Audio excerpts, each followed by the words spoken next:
ലോകത്തിലുള്ള 8 ബില്യൺ ആളുകളിൽ ഒരാൾ മാത്രമാണ് നിങ്ങൾ. ഇന്നലകളിൽ ജീവിച്ചിട്ട് കടന്നുപോയ, ഇനി നാളെ ജനിക്കാനിരിക്കുന്ന പല ബില്യൺ ട്രില്യൺ ആളുകളിൽ ഒരാൾ മാത്രം. നിങ്ങൾ മരിച്ച ഒരു 10 വർഷം കഴിയുമ്പോഴത്തേക്ക് നിങ്ങളെപ്പറ്റി സംസാരിക്കുന്നത് വല്ലപ്പോഴും മാത്രമായിരിക്കും. ഒരു 30 വർഷമൊക്കെ കഴിയുമ്പോഴേക്ക് നിങ്ങൾ ജീവിച്ചിരുന്നു എന്ന് തന്നെ ലോകം മറന്നുപോകും.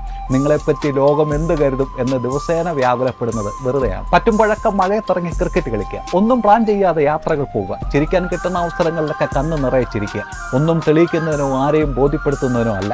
നിങ്ങളുടെ ജീവിതം ഇപ്പോൾ നടന്നുകൊണ്ടിരിക്കുകയാണെന്നുള്ള ബോധ്യം നിങ്ങൾക്കുണ്ടാവുന്നതിന് മാത്രം.